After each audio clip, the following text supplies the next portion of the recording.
It. Hi everybody, I'm Zen Maiden 1 Melody with BBTV, and with me tonight are the fabulous twins of YouTube here with GastricRose and her beautiful twin Connie Bailey. So welcome ladies to BBTV. Thank you for joining. Hi guys. And Hello. I hope there's out there somebody watching us. We're here today to talk about some of the aspects of maintenance here after weight loss surgery or after a weight loss journey, regardless of how you got there, or if the time went by when you stopped losing the weight really fast. And so that's kind of what we're going to focus on here tonight, and each of us is going to share a little bit about our personal story briefly, because we want to get into more of a discussion. I hear an air raid siren. Sorry, that was distracting. That's me. That's me. Here that must be say. You guys having a tornado there? Okay, maybe we did. Too hot to handle, right? So let's go ahead and start off with you ladies. Rose, why don't you start first and just tell us how long you've been in quote-unquote maintenance, how long past 18 months out or 2 years are you, and what was the point where you felt that your body went into maintenance? And then we'll just kind of go around, and then we'll kind of get into a discussion about it. Okay. Well, first of all, I am almost. Am I having an echo? No. Okay. I'm almost 12 years out. April the 19th, I'll be 12 years out. And I didn't know YouTube. You guys already kind of know my story, but YouTube was not available to me. So not until I was 4 years out did Connie find YouTube and told me about YouTube. And I started watching some of the stories, and so I decided I would do things all over again.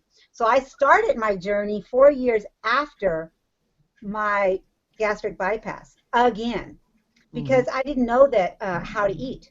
Honestly, I wasn't taught how to eat, and I didn't go to any of my support groups because I wasn't allowed, after I lost my insurance, I wasn't allowed to go back unless I wanted to pay close to $300. So wow.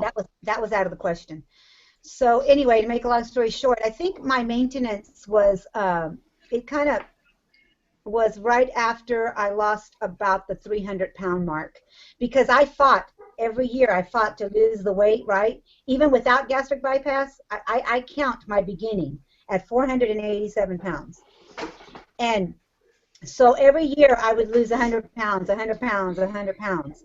And after that is when my weight just kind of stayed in the 180s, 170s. I did see 160s for a little bit of, 140, 160 for a little time. And then I just kind of like hung out at 170, 180. And, nothing's changed. And I don't think that that is a bad thing. I think that if you can maintain your weight consistently for year after year after year and wear the same clothes year after year after year, I think that's a success. Absolutely. In my book. I think so too. I agree. I think so too. Okay, Connie, why don't you tell us a little bit about your maintenance, how long you think you've been there, and your starting point, and so forth. My starting point was 347, and I really think I was probably 380 because I remember going to the doctor and said I had already lost 40 pounds. So, but I always say they clocked me in at 347. Okay. So I am going to be 5 years out in March. So I guess you could say I've been in maintenance, what, over 2.5 years maybe? Yeah, probably about that. Yeah. That sounds about right. Because we're using the technical point for maintenance, guys, just so you know. What we're referring to is after the fast loss stops, generally what is quoted by your surgeon's office or in a weight loss journey would be after the initial 18-month to 2-year range, where the body is considered in maintenance, not necessarily that you can't lose or that you won't lose or that you aren't still trying to lose, but the body sort of comes to a natural resting place, at least it did for me, and I think most people come to a place where the weight slows down to a point where you're kind of just moving along and maybe go up or down a few ounces or pounds, between months. So basically my story here is that I was at 252 high weight. My maintenance started pretty early. My weight, I dropped about 3 pounds over the first 9 months or so. And then, well, maybe it was 12 months. And then my weight didn't really seem to dip down that much after that. I got to the 180 was my surgeon's lowest recorded weight. Although my scale at some point after that in 2013 did show like 176, 175. And today I am at 178, 177. So I have come down from, I was close to like the higher 190s. So I've come down about 21 pounds approximately from where my regain, so to say, had happened in the last 2 years. And I am 4 years and 1 month out. So given those stats, we just wanted to talk a little bit tonight about, I wanted to ask you ladies, basically, what do you think that once we hit maintenance, what considerations do you take into account, number one, to think that things that help you stay there? I hear a TV really loud, guys. I don't know where that's coming from, so if you could mute that, that would be great. I don't have a TV on. I don't know. Maybe it's me. Let me see. No worries. Anyway, and the other thing I was wondering about is what your opinion is on this. Do you think a lot of people seem to believe that they can operate as normies do, where they're just eating less of certain foods rather than a full portion, and that is okay and works for them? So I want to know what your opinion is on those things. You know, as you are in maintenance, what do you think about those, and how has that not worked for you? Well, for me, as far as my doctor, the one that was checking me for menopause, he had already told me, the only thing that I can tell you is that you need to lower your portions. I mean, you know, and I said, but I'm a gastric bypass patient and I'm already eating low, you know, a little bit. He goes, well, you're going to have to cut out, even, you know, just like the Atkins, you're going to have to cut out all the white, and go back to eating with your, which I already do, you know. It's not like I don't use my measuring cups and spoons. I even use a little fork, a little spoon. So I was already in that process, right? Yeah. But because we're in menopause and because our metabolism has slowed down considerably, we still have to cut that, not so much in half, but even lower your portions and stick to breakfast, lunch, and dinner. But that's because I'm in menopause. That's not for everybody. I'm not saying that for people that are in their 20s and their 30s and they're just now starting this out. No. But somebody like me that's almost 12 years out and I'm still trying to even, you know, I'm not trying to get, some people say, well, every year should we get smaller? No, not necessarily. It's how you feel in your body, and I continue to want to feel good in my clothes, even in the clothes that I still have from 10 years ago. Yeah. So that's why I was saying, you know, success to me is still able to wear my small and my mediums. You know, I'm still able to get into those clothes. So to me, that's success. Yeah, that's awesome. How about you, Connie? What are your thoughts on that?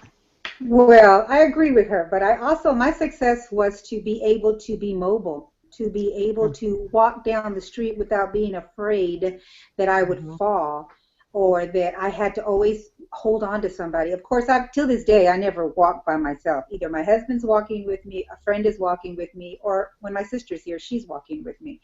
So to be able to do that and only dream that, because I was sitting in a chair looking outside and saying, I wonder how people are able to walk that distance and not be exhausted. Well, when I started walking 2 weeks after my surgery, I was huffing and a puffing. But I can tell you, I was walking even before my surgery. But I pushed myself to walk a longer distance. So after 2 weeks of having R&Y, I held on to Rosemary to walk down that street. And Yeah. as each day would progress, one day after another day after another day, it got so easy that I said, I wonder if I can walk to Big Lot. I wonder if I can walk the trail. Wondering was just wondering. I did it. I said, the heck with that, I'm going to do it. And there was no turning back for me after that. Awesome. Well, I know that you both are very physically fit and physically active, so I think that the physical activity is another thing we will touch on. Did you ever think, or had you ever heard that you could pretty much eat the same things you did as a normie, but you would just have a smaller portion, and that's okay? You know the saying that says, try not to test the waters? Yeah. Like I was told, now, if you used to eat such and such food, I cook every day. Even before surgery, fast food was not in my vocabulary because my husband doesn't eat a lot of fast food. Well, he doesn't eat fast food. We don't. But we do go to restaurants every once in a while. That's our treat. Right. So, but eating things that for are me, for your diet, right? Yeah. Well, let me tell you, I was craving Cheetos so bad after surgery. Probably, I want to say it was I made a video on YouTube. It might have been maybe 4 months down the road when I said, I have to have a bag of Cheetos. Those Cheetos did not taste like I remembered Cheetos taste like.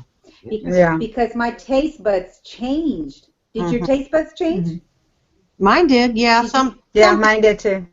And I also think that the longer that you're out and the longer you get used to not eating those foods, then they become foreign to you. Even if you remember them fondly, like, you know, some of the sweet things I used to remember fondly, now I would probably take a couple bites of that stuff and go, not so much. You know, it doesn't agree with me. Well, I have to say now, food to me tastes so much better. Food. I'm not talking about junk food. Right. I'm talking about food. I can eat my food, and I tell everyone that's had surgery, you can taste it now. You can enjoy it. Before, I would scarf this down, and then an hour later scarf it down again because I didn't taste it the first time. So the second time, I wanted to enjoy it. Right. Do you see what I'm saying? Yeah. So now, this little bit of food, I get to enjoy. I get to taste everything that's in that portion of food. Right. And I think I taste my food now. In general, don't you think? You eat a little bit slower now? Oh, yeah. Well, I try. I still try for myself. I was a speed eater. And I can relate because you don't get full until 20 minutes after. You know, once you're eating, and it doesn't, actually your body doesn't say, hey, I'm full, for about 20 minutes usually for a normal stomach. But I find that slowing down does help, and just putting the fork down and stuff like that is also really helpful. So I think that, for me at least, I think the rules still apply. I don't think that I'm a fanatic about the rules, but I am pretty much a protein hound, and I do go for the protein in vegetables 99 times out of 100 to offset any crazy wild craving I might have for a bite of rice or something. I might allow myself to do that here and there, but it is not something I can do on a daily or multi-day, successive day thing. And myself is well included in menopause, post-menopause. Actually, I'm probably farther out than these ladies because I'm I'm the queen of age here. So yeah. But, I think that part of the thing of, regardless of our age, of course it's all in our mind and stuff, but our bodies do age regardless of how our minds do, and we have to just be aware that regardless of what age we are, know that at certain points in our aging process, our metabolism is going to shift downward, 35, 40, 45, 50, upward. And of course, the higher it goes, it's going to shift. I think they said about 10% each. I don't know if it's 10 years or 5 years. So when my doctor told me, that there is a subset of patients that don't do well at 1,200 calories a day, that's the magic bariatric number for health and wellness and butterflies and unicorns. Well, That didn't ever work for me because most of the time I would not be eating that much. I was probably around 950 to 1,000, 1,100 maybe on a higher day. And, you know, there was a couple days I'm sure that I shot over 1,200, but very few. Very, very few in the last 4 years can I say that I've really, you know, done it up. But for me... And my, not to interrupt you, but my doctor, he didn't give me a number. He just said, you're doing fine, you're doing good. What I want you to do is I want you to lower your portion. And after I explained to him what I was eating, you know, and how much I was eating, he said, I want you to even, I don't want you to go half of that. I want you to just take something out of it. Right. And so, you know, and really I don't miss it. And no, half the time I leave it. I leave some on the plate. I used to freak out and go, oh no, I've only served myself this much, so I've got to eat all of it, right? Right. But you tend to leave you still tend to leave food. Yeah. You know, it just happens. It just happens. Yeah. And there are times I want to eat till I feel full, but other times I feel full so quickly. And the same thing happened to me is that I wasn't able to do the 1,200. I stayed at the 800, 900, 1,000. And when I went to my doctor, he clearly told me some patients don't do well at 1,200. You need to be eating less than that, and possibly substantially less because of your age and so forth. Even though I'm physically active, I was working out about 5 times a week at the gym. It didn't seem to make any difference whatsoever, no matter what activity I tried, except I never was a runner. We'll put that caveat right out there. But I would do kickboxing. I would do core training and weightlifting, all those different things, walking, distance walking, uphill walking, downhill walking. None of that made a difference in weight. So what made a difference in my weight here recently, where I've been able to drop 21 pounds after 4 years? A couple of factors. Suddenly getting so busy that, you know, I didn't think about food. I was too excited. So what happened is after that started, then it just took on a life of its own. I became not hungry again. And part of that is tied to, let me just digress for a second, is the acid reflux that I was experiencing in my 4-year visit. Just to sum it up, the doctor said that I had gastritis, and I think I've mentioned this in some of my videos, but some of you may not know me or my story. So I had gastritis, which is pain in the stomach, and acid reflux. And so he told me to go get the omeprazole magnesium and take one every day. Now, this isn't for everybody. This is just something that I've done and that I think works. This, for me, kills my appetite. When I take this, I open the capsule, I pour the little beads in my mouth, and drink water. I don't take capsules 99% of the time because my doctor doesn't like that. They're not absorbed as well. They can get stuck in the side of the stomach pouch and like burn a hole. So that's why I don't do them normally. And then when I get the acid reflux where it seizes my chest and or causes a spasm in the esophagus that can come up into the throat and chin. Wait a minute. For some reason, Zen, we're not, okay, we can see you now. I was like, if you're showing something, we can't see it. No, I'm going to show you. There you go. This is what I take when I have the serious attack for acid reflux, where it's causing an esophagus spasm, not just a standard, oh, my stomach's burning. I take this Gaviscon extra strength. This is over the counter. Anybody could take this unless you probably have an allergy to whatever the contents is. Magnesium carbonate and aluminum hydroxide is what's in it, so maybe you guys all have a generic out there. But this is, I highly recommend this for instant relief for a serious esophagus spasm or a serious gastric reflux episode. You chew 3 or 4 of these and it will stop within about 30 seconds. And this what was the other one?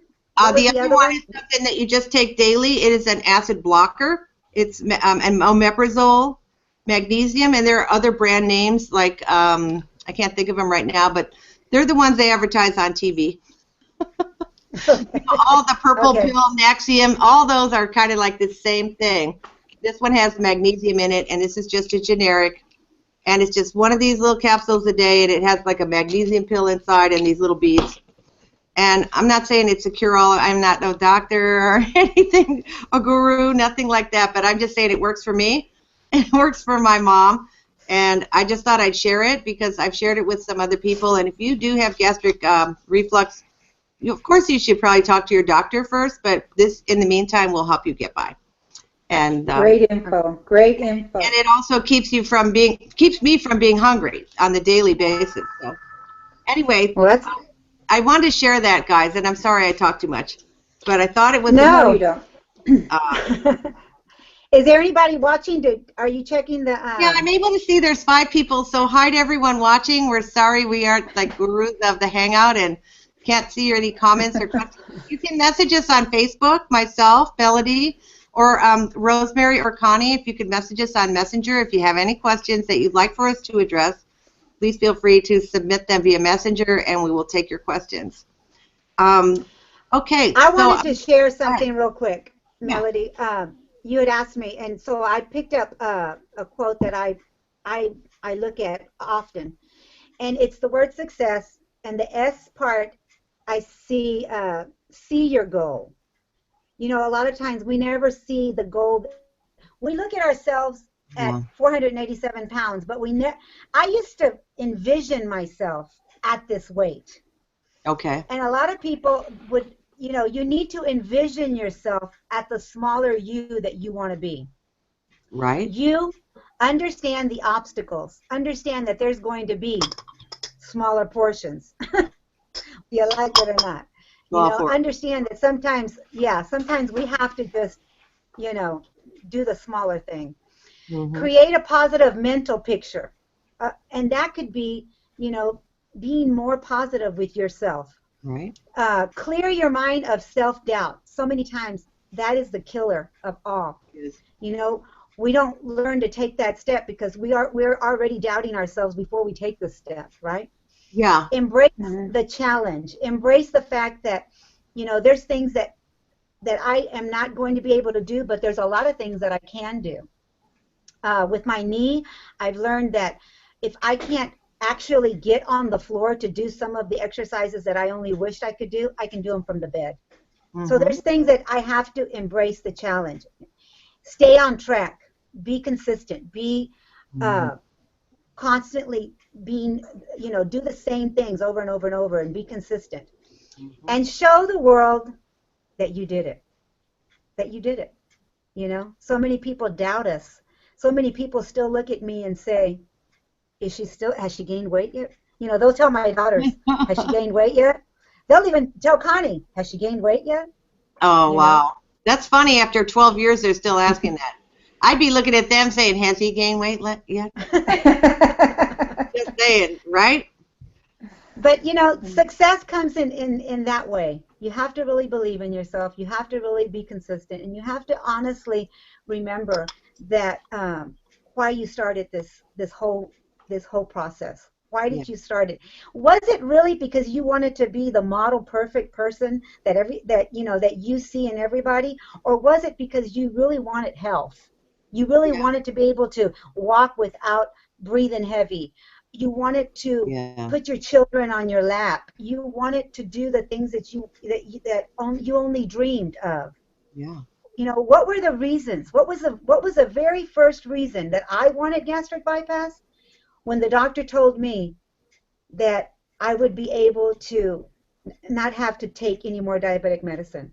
You know, I was already in the process of constantly being I would have sleep coma. I would fall asleep. I could have wrecked many times. I was that sleepy by the time I got home. All I wanted to do was lay down. So it gave me my life back. The life today that I've never known. Not even in my high school years, which is really sad. But, you know? Yeah. So we have to remember why we started this from the get-go. Yeah. And I think there's all types of you know, between health and the Barbie, you know, image in our minds, in some of our minds at certain times, you know, we dream of what if and what could we become. And of course, Barbie isn't reality. And I think that sometimes our goals aren't reality.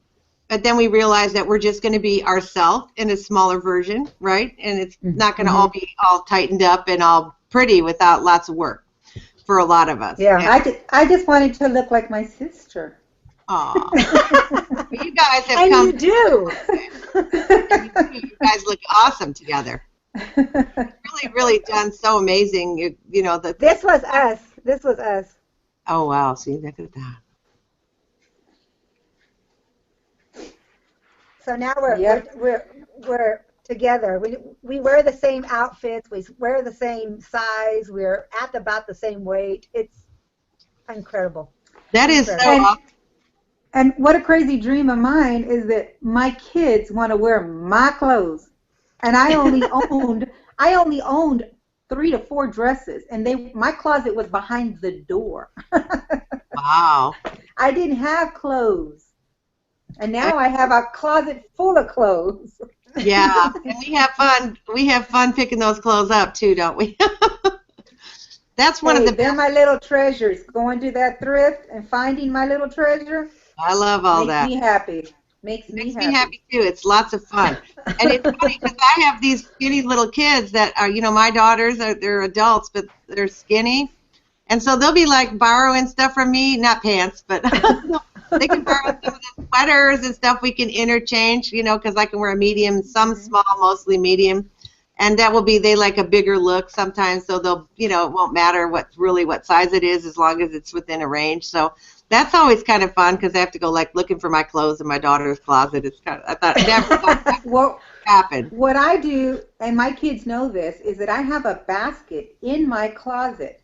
So when my closet is getting too tight, I go through there and I start taking things down and I put it in that basket. So when they come to visit, they go, Mom, do you have anything? Go look in the basket. They know to go look in the basket and take what they want. That is so cool.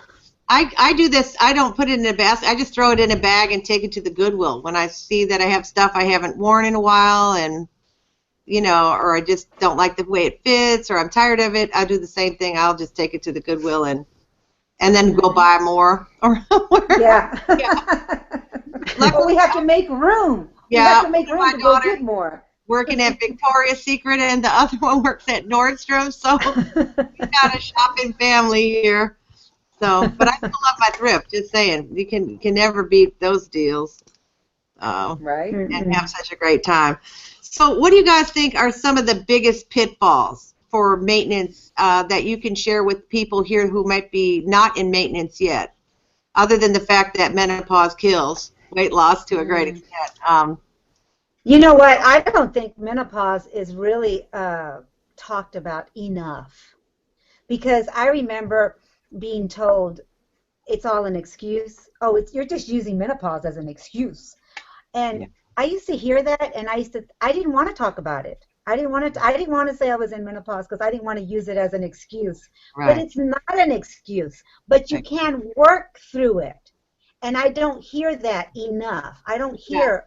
Oh, my doctor said I gotta lower my portions or smaller portions. I have to. He did say that it's basically 80% is of what you eat, and 10 to 20% of what you do in the gym. Yeah. You know, you have to be mobile every day somehow. Something has to be. You know, you have to move your body. And believe me, I call it movement because exercise to me is like, I don't want to exercise, but I'll do some movement.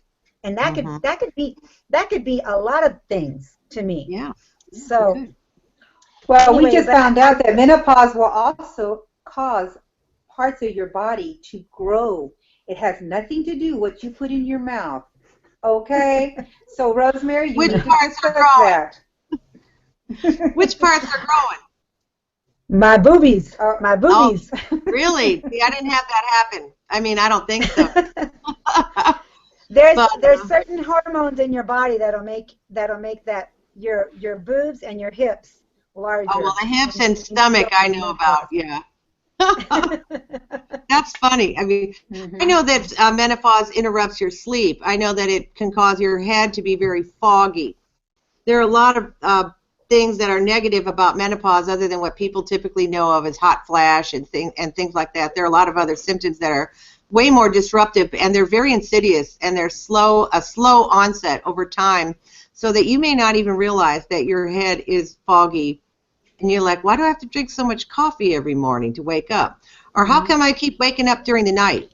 I see a lot of people, you know, in menopause, and even men, that cannot sleep during the night because their hormones are disrupted. So that's one of the things I sought out in my journey to success. Was I explored under every stone. I went for sleep therapy, right? I ended up getting the BiPAP machine because they said mine was not related to weight, but that perhaps that would help me learn to sleep better and to sleep longer without waking up. And that certainly has been, I think, true. And in addition to that, I went for the bioidentical hormone replacement, and that isn't for everyone. That's just for those who choose it, and their doctor will approve them to have it. And that is also worked miracles for my brain clarity. And when your brain is clearer, then you think clearer, I think, about everything. And for me, it's really helped me, and I don't know about for others. I never had issues with hot flash or anything like that, but I really was feeling that the menopause and my sleep was probably the reason that I was not able to lose additional weight, because I've been so frustrated, and I know you guys have been too, with your sometimes the slow loss and what do I need to do, and pulling your hair out, and I'm doing everything I can, and I'm stuck here, and it is such a frustrating process. Ladies, you are not alone. There's lots of people out here that can say they're with you. When you say we're stuck here, that's the thing. I was talking to my daughter, and she was talking to Connie yesterday on the YouTube, and when she did her year surgiversary, and I realized, is it that we're stuck here? I mean, I've been in this maintained all these years. Mm-hmm. Am I really stuck? Well, I mean, it's perception for sure. Whether it's a reality is another thing, but it feels like you're stuck. It feels like I'm stuck, yes, okay. But not until I embraced, or I keep saying I'm embracing this body. And truly, if once you really love the body that you're in, and you're able to enjoy the clothes that you're wearing, and you're able to look at yourself with love and not, you know, contempt. I hate this about me. I hate that about me. Contempt. And then what are you left? What are you left with? You're left with nothing. You're never happy. You're never happy. When do you become happy of what you see in the mirror? You don't. That's a whole mental game. Yeah, you're constantly tearing yourself up, and you know it's a lot of crap.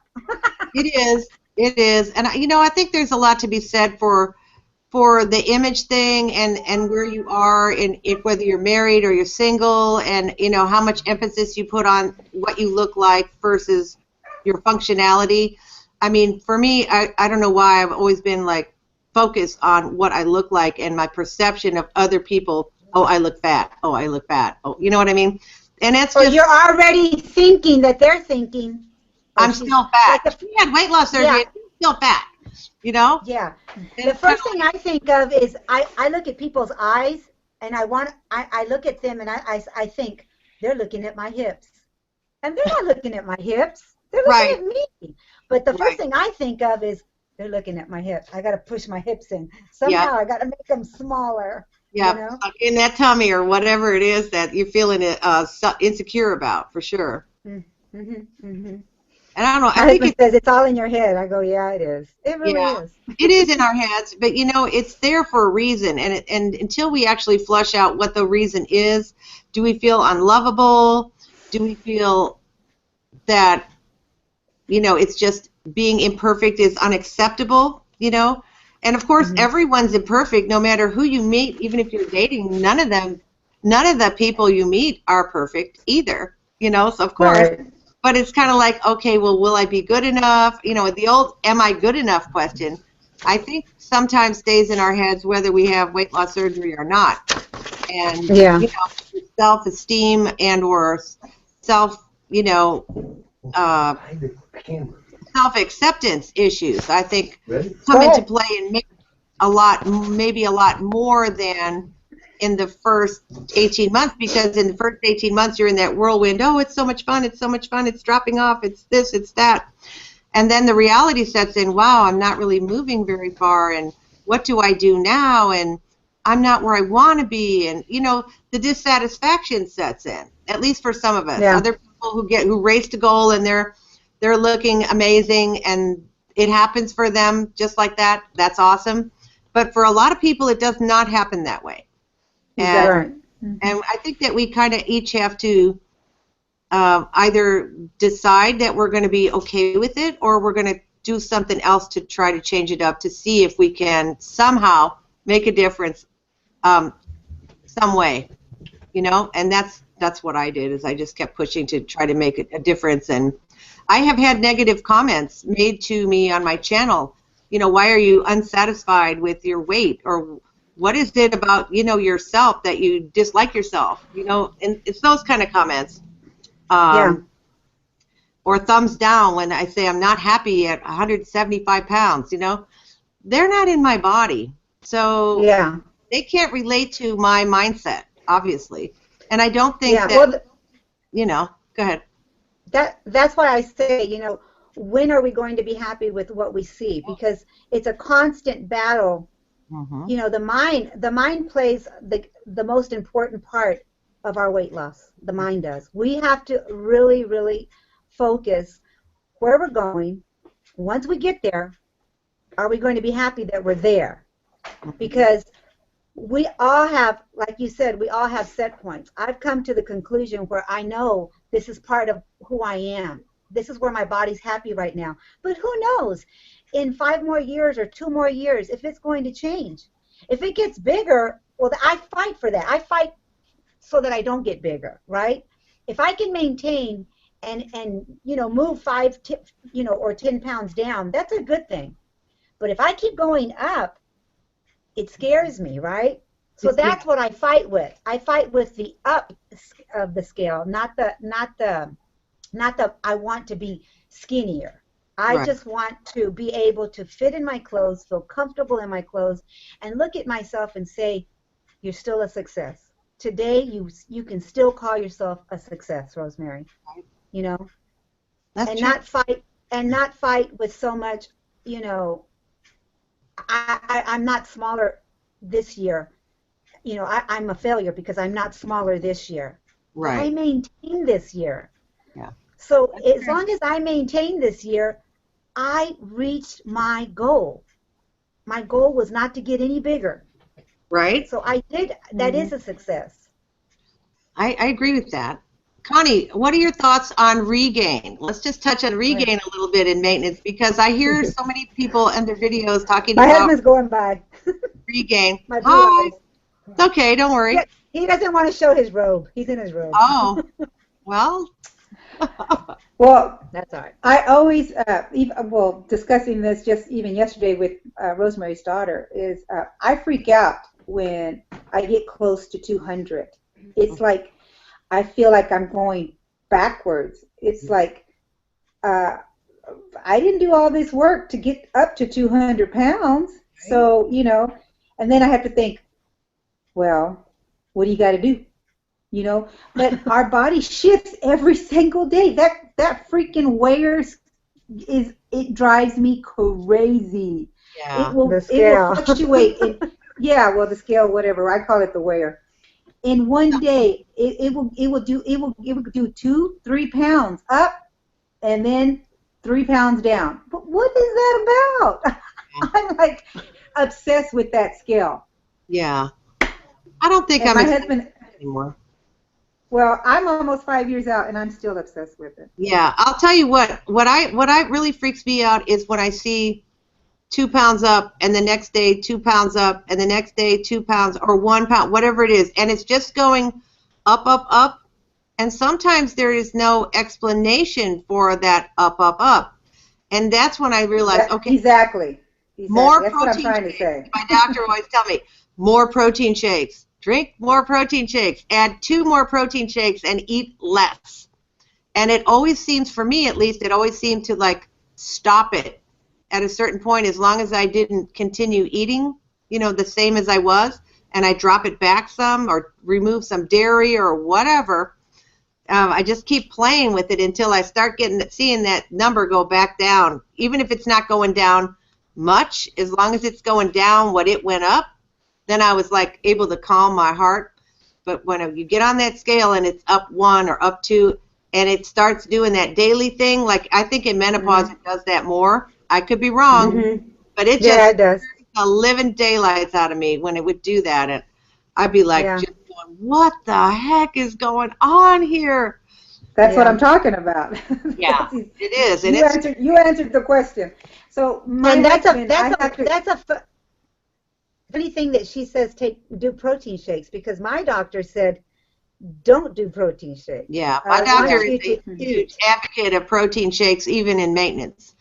So that's what he's always told me, because at one point, I think it was 9 or 10 months out, and I said, I'm so frustrated. I haven't lost nearly the amount of weight that I had wanted to with the surgery. And, you know, and then he started giving me the, you know, there's no set amount and not everyone. But I have to say, a protein shake is a meal replacement.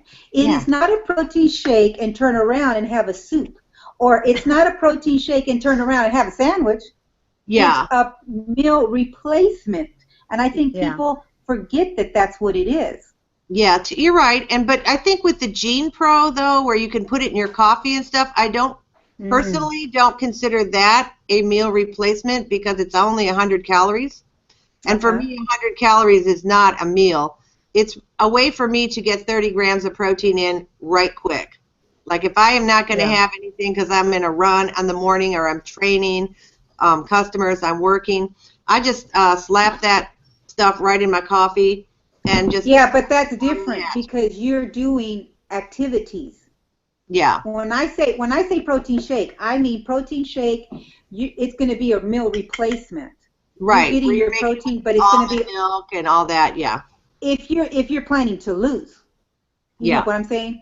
That's when you want to put in a protein shake and you want to lose weight, you got to remember, okay, I'm going to have my protein shake, and that's going to be my meal replacement because I'm trying to lose weight, not because I'm going to go work out. There's a difference, because that's going to give you energy, and you need that to get all your other stuff into your body. Yeah, I think so too. I think so too. And have there been times when you guys went to work out in maintenance and you find yourself faint or feeling like you're going to pass out and stuff like that? Has that ever happened to you? With me, I tell you what, with me, I don't eat before I work out, and I always get told, you need to eat before you work out, because it's, you know, you need to do that. You need to have a little bit of energy. So I get nauseated. Even with one egg, if I eat my egg and then go work out, I get nauseated. I don't know what it is. I do better if I'm on an empty stomach, and then I come home and then I eat my breakfast. So I've just been doing that for years, and it has worked for me. And you know, I know I get slapped all the time and in my hands. I get told all the time, Rosemary, you're doing it wrong. Well, I'm sorry, but my body, that's why we're all so different. My body says if you eat, you're going to throw up. So, as long as I don't have food in my stomach, I can do all kinds of stuff in the pool or on the workout machines and not get sick. The minute I eat and then go work out, I get nauseated, I want to throw up, and I just refuse to do that anymore. So that's just my body. So when I have that happen. When people tell me they have to work out on an empty stomach, I know exactly what they're talking about. I feel for you. Because I'll find that I'll even start getting gastric reflux while working out. The up and down movement, or the bending over with your weights and standing, squatting, up, down, side. Because that food's coming up. That food and the coffee is like sloshing around in there, because I'll always have my coffee before I go to the gym in the morning. I do too, but that's it. I can't do food and coffee and then go to the gym. I'll start to have the foamies where I'm constantly spitting. Oh, okay. I've actually felt from no food several times that I was going to actually pass out. And maybe it's just too intense of a workout without anything, because there are times where I will take a cheese stick and I will eat just the cheese stick like on the way in or something, so that I don't have that happen where you feel faint after so much time of doing a harder workout. But other times I don't. It doesn't bother me. So I don't know if that affects everyone like that or not. Obviously not. How long is your routine? Is it an hour or an hour? Well, sometimes when that used to happen, it would probably be in excess of an hour, more into the 1 hour and a half, 2 hour mark. Sometimes I would do 2 classes or 3 in a row, and by the time the third hour was done, I would be like total toast on some of those, but. Depending on how hard those classes were, you know, sometimes 2 is really easy. But if you do 1 really hard one, then to do 2 more is really, really pushing it. And yeah, well, see, my workout starts at 8 in the morning, and I'm home by 10. And I'm just doing laps in the morning. My class doesn't start till 8:30. It ends at 9:30. So when I get there, I do laps before the teacher gets there, and then I help put all those things out. And then I do laps after she leaves, and then I get in the shower and I go home. Yeah. But that works. But I'm not eating my breakfast until 10:30, 11 o'clock. So I'm having really a what do you call it? A brunch. Yeah, that's what my breakfast is now. My first meal of the day usually is around 12, 11, 12. Sometimes. Yeah, sometimes later, but usually I try. So does Connie. Connie and her husband, that's what they used to do. The same thing, the 11-12 breakfast. Yeah. You're not supposed to tell on me. No, that's okay. And then then I do the dinner, and for me, not snacking has really been, I think, what has really helped my success. No snacking on a daily basis. Every now and then, you know, like grab a cheese stick or take a, you know, whatever, something healthy, or even a cracker once in a while, but not on a daily basis. And for me, mine has always been nighttime. It's never during the day or the morning, or it's always nighttime. Yeah, that's a tough time. I get comfortable. And if I'm not crafting or crocheting, and I get comfortable, sit there with my husband to watch a movie, I'm like, where's the looking pop? for something to, well, no, I wish. I cut popcorn out a long time ago. As long as it's not in the house, I will not eat it. Yeah, I don't usually have it here, but when I go to a friend's house, there'll be times when I will have a cup or 2 of popcorn to watch a movie, but I don't have it here. But that's your treat. That is, you don't have it at your house. You eat it at somebody else's house. Probably gain 2 or 3 pounds from the salt. You know, not necessarily from 1 cup of popcorn, but yeah, it'll make you go up for a second and come back down. Kind of like eating Chinese food. Yeah. You know, eat Chinese food, you're gonna go up, almost no matter what you have. You know. Yeah. Well, let's see what else. I am freezing in this room. Oh my gosh. Well, we're at 6:51. I didn't see anyone send any questions to us. Did you guys get any questions? No. I don't think anybody's watching. Well, you know what? If they'll watch later. And I just wanted to say, I think that all of us could agree that some of the things that have been talked about on other shows and some of the keys of maintenance are, like you said, Rose, consistency. Following the same routine on a pretty much day in, day out basis. Limiting your alcohol intake. You know what I mean? Because those are your sugars. And watching your sugars and your starches, not letting yourself dive into even if you're having just don't have those too often. If you're going to have it as a treat or whatever you want to call it at some meal at some point, that's not going to be the end all and take you out of maintenance. It's the repetition. Right, of the bad things, and too much of it is going to cause, most likely, unless you're highly active, at some point in time in your life, it may cause you to have to rethink, you know, what you're doing. I say consistency and don't give up, you know, and be kind to yourself. Be kind to yourself. There's not enough kindness to your own self. You're so ready to give up, and you're so ready to say, you know, I can't do this anymore. Right. And yes, you can. You can do that. So one small positive thought in the morning can change your whole day, your whole outlook on you. Not somebody else's life. Don't compare yourself anymore to you know, you look at yourself in the mirror, but you're really thinking, I want to look like so and so. Don't do that anymore. Compare yourself to you. How were you last year to this year? You know, how do you feel? My daughter touched a little bit on this in the video that she made with Connie.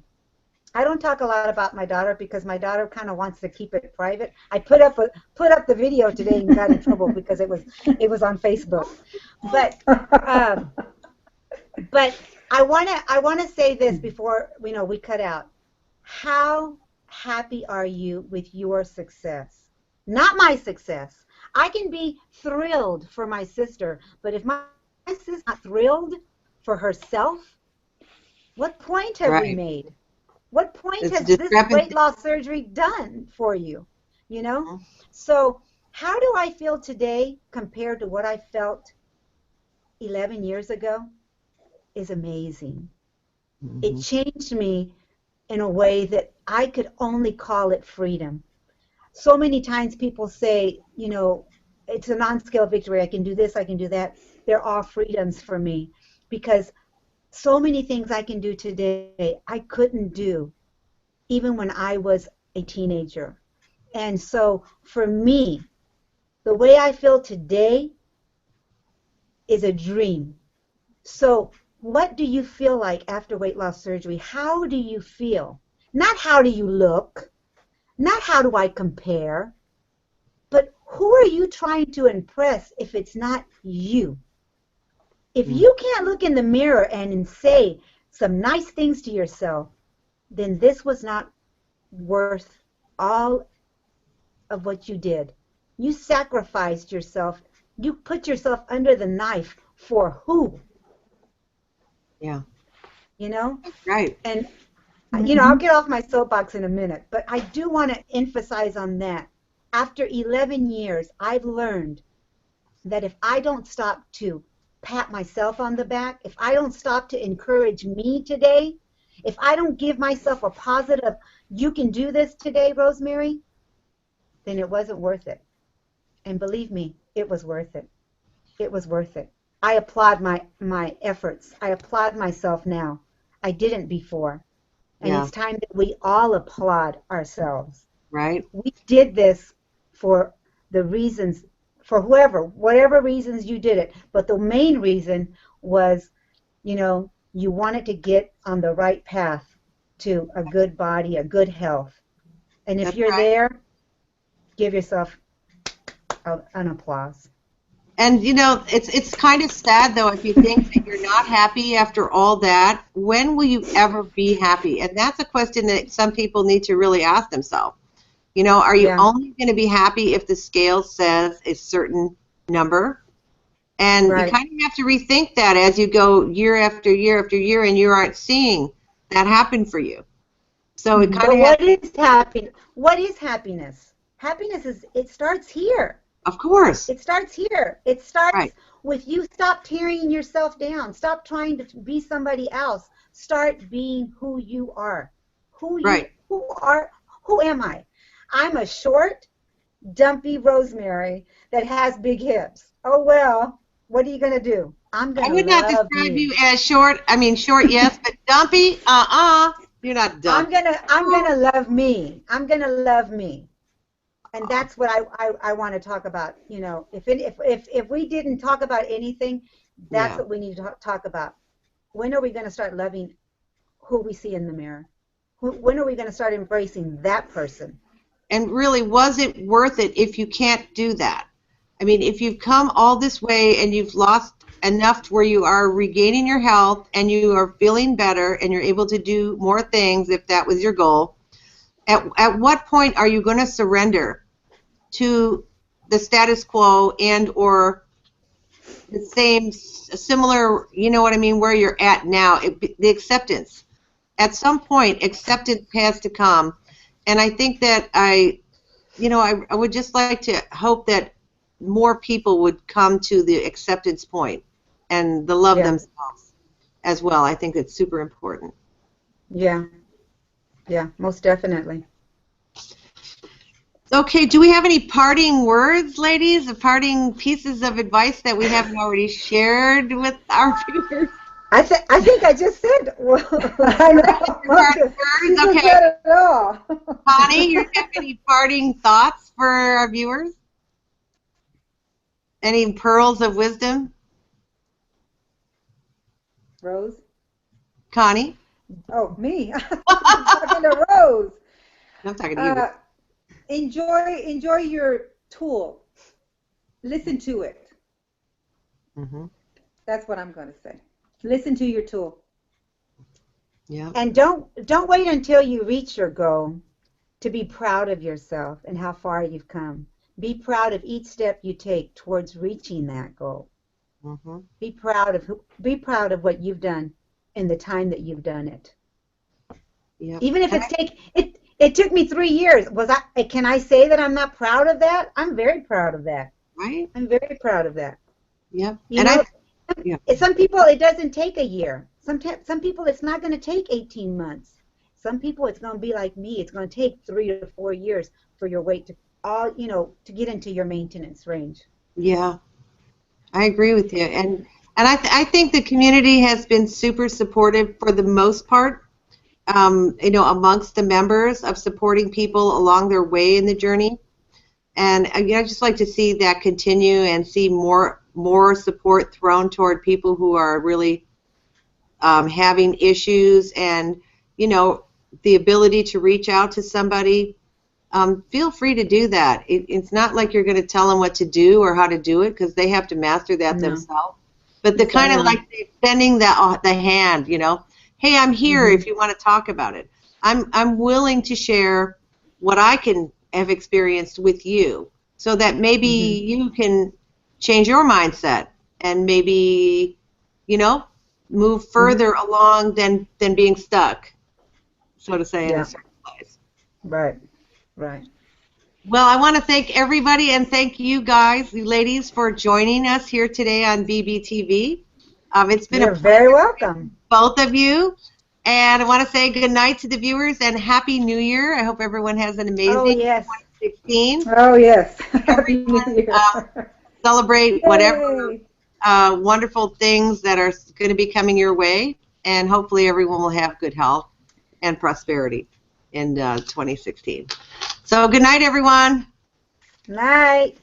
Bye. Night. Bye.